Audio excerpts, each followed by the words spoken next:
Sleep అన్నది, exercise అన్నది, life style అన్నది ఈ 3 చాలా ఇంపార్టెంట్. సార్ నిన్న సునీతా కృష్ణన్ గారు అందరికీ సుపరిచిత యాక్టివిస్ట్, చాలా సేవ చేశారు సొసైటీకి. కోర్స్ ఆవిడ లైన్ ఆఫ్ వర్క్లో చాలా స్ట్రెస్ ఉండుండవచ్చు. మీరే ఆవిడని ట్రీట్ చేశారని చెప్పి వారు ఓపెన్గా చెప్పారు కాబట్టి ఆ లిబర్టీ తీసుకుని ప్రస్తావిస్తున్నాను. అలాంటి వ్యక్తులకి where is a scope to have something like a lung cancer ఎందుకు వచ్చి ఉంటుంది అని చెప్పడానికి మీకు ఏమన్నా ఇవి కనిపించాయా? లంగ్ క్యాన్సర్కి ఎస్, మీరు అడిగిందంటే she's not a smoker, she's a social activist కాబట్టి ఆమెకు ఎందుకు వచ్చి ఉండొచ్చు అని మనం ఆలోచిస్తే, ఒకటి నేను ఆలోచిస్తున్నా ఏంటంటే లంగ్ క్యాన్సర్కి నెంబర్ 1 కారణం మనందరికీ తెలిసింది స్మోకింగ్, పొగాకు సేవించడం.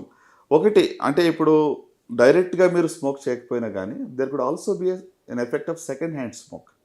ఓహో, అది కూడా అంత లెవెల్లో ఉంటుంది. అంటే 25% lung cancers are because of second hand smoke. Passive smoking అంటాం. అంటే ఇప్పుడు passive smoking, yes. So side స్ట్రీమ్లో కొన్నిసార్లు ఎక్కువ టాక్సిన్స్ ఉంటాయి యాక్చువల్ చెప్పాలంటే.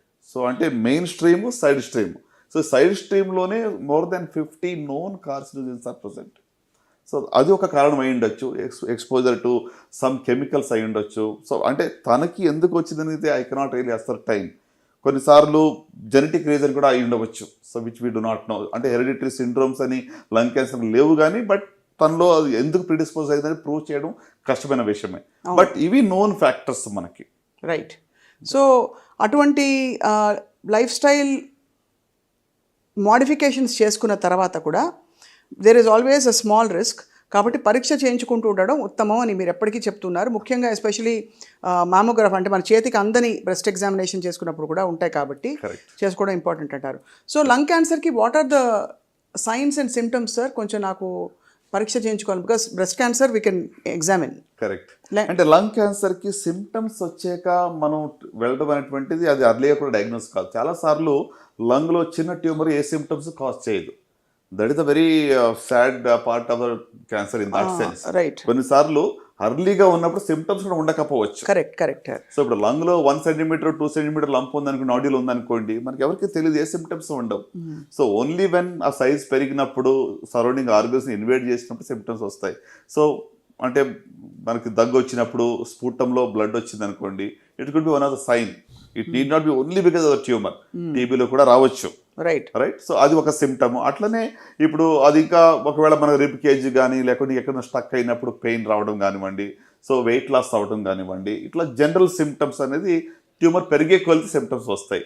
సో అర్లియస్ట్లో యూజువల్గా సిమ్టమ్స్ ఉండవు. ఇప్పుడు మీరు అడిగిన ప్రశ్నకు స్పెసిఫిక్గా ఆన్సర్ చెప్పాలి, ఎలాగో ముందశలో కనుగొచ్చు అంటే హై రిస్క్ ఉన్న వాళ్ళకి స్క్రీనింగ్ అని చెప్తాం. అందరూ కూడా లంగ్ క్యాన్సర్ స్క్రీనింగ్కి వెళ్ళక్కర్లేదు ప్రస్తుతానికి ఉన్నటువంటి రికమెండేషన్ ప్రకారంగా. అంటే ఇప్పుడు ఎక్కువగా టొబాకో ఎక్స్పోజ్ అయిన వాళ్ళు, లేకుంటే పొల్యూటెడ్ ఏరియాలో ఉన్న వాళ్ళు లో డోస్ సిటీ స్కాన్ అని చెప్పి వస్తుంది. సో ఎల్డీసీటీ దాన్ని చేయటం వల్ల ఇక లంగ్ క్యాన్సర్ని అర్లీ స్టేజ్లో చిన్న నాడ్యూల్ 1 centimeter ఇంకా చిన్నగా ఉన్నప్పుడు కూడా మనం దాన్ని పికప్ చేయొచ్చు. Right sir. And similarly for esophageal cancer also కదా సార్? ఈసోఫేజియల్ క్యాన్సర్ కూడా యూజువల్గా చాలా అర్లీగా ఉన్నప్పుడు సిమ్టమ్స్ ఉండవు. కొంచెం అది పెరిగే కొలది ఏమవుతుందంటే మనకి మింగడానికి ఇబ్బంది అవుతుంది. సో సాలిడ్ ఫుడ్ తినడానికి కష్టం, లిక్విడ్స్ బాగానే తీసుకోగలుగుతాం. సో ఫుడ్ తినాలి అంటే నీళ్లు లేకుండా మింగలేకపోతున్నాము అనే సిమ్టమ్ వస్తే మాత్రం వెంటనే డాక్టర్ సంప్రదించాలి. ఎండోస్కోపీ ద్వారా దాన్ని తెలుసుకోవచ్చు. సో చాలా యూస్ఫుల్ ఇన్ఫర్మేషన్ సార్ ఇది.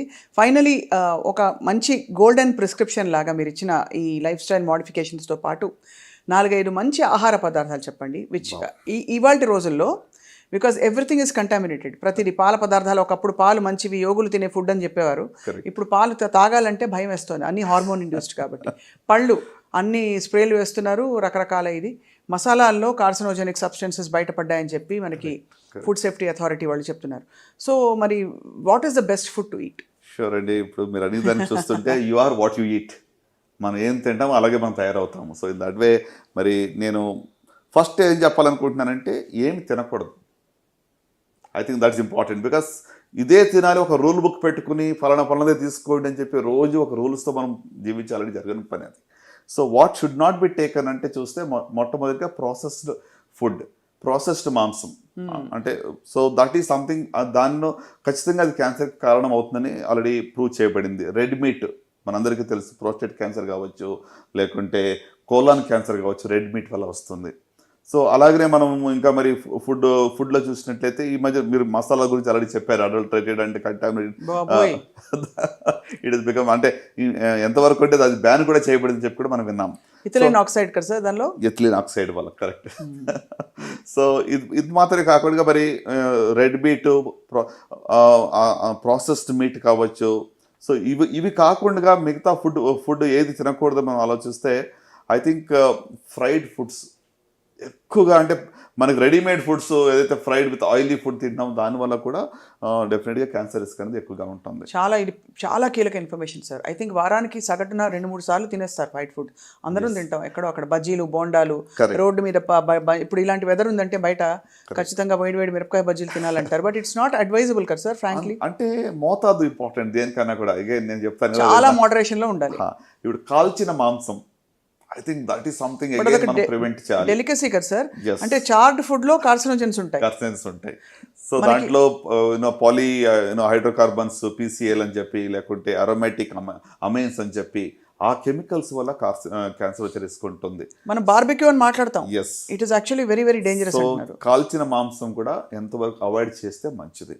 సో ఇప్పుడు మరలా స్పెసిఫిక్ గా మనం ఏం తీసుకుంటే బాగుంటుంది మీరు అడిగిన ప్రశ్న. సార్, ఈ కాల్చిన మాంసం ఒక 2 క్వశ్చన్స్. ఇక్కడ డెలికసీ కాబట్టి తందూరి చికెన్, తందూరి పన్నీర్ ఇవన్నీ కూడా కాల్చిన మాంసం కిందకి వస్తాయి కదా.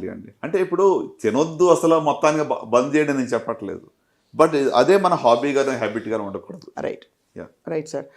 ఏం తినొచ్చు అని చెప్తే ఏం చెప్తారు ఇవాళ రోజుల్లో? మరి ఏం తినాలంటే మోస్ట్ ఇంపార్టెంట్ ఎక్కువగా ఫ్రూట్స్ అండ్ వెజిటబుల్స్ కన్సంప్షన్ చేయడం మంచిది. As far as possible vegetarian diet మంచిది, right. Consume lots of fruits and vegetables. Vegetarian diet ఉంటే మంచిది. Consumption of lot of water is good. At least 8 to 10 glasses of water per day minimum తీసుకోవాలి, right. అంత మాత్రం కాకుండా మరి మీరు అన్నారు కదా కంటామినేషన్ గురించి మాట్లాడితే, organic food, anything that is grown organically without pesticides, I think that's really good అనమాట. హోల్ గ్రెయిన్స్ తీసుకోవడం మంచిది. Egg is good, fish is good, right. అట్లనే మనకి beans is very good for you. So ఇవి consume చేయటం వల్ల ఖచ్చితంగా మరి అంటే బ్యాలెన్స్డ్ డైట్ అనేది ఇంపార్టెంట్. ఈ బ్యాలెన్స్డ్ డైట్లో కూడా ప్రతిరోజు లెక్కలు వేసుకుని మనం తింటూ జీవించాలని కూడా ఇంప్రాక్టికల్. అవును. సో అందుకోసం వాట్ ఈజ్ రిస్కీ దాన్ని అవాయిడ్ చేసి మిగతా వాటిని మనము you should enjoy what you eat. Colourful, make your plate very colourful. అది అన్ని రకాల కలర్స్ ఉన్నటువంటి ఫ్రూట్స్ కానీ వెజిటబుల్స్ కానీ మీరు తీసుకోవటం వల్ల you will really have a good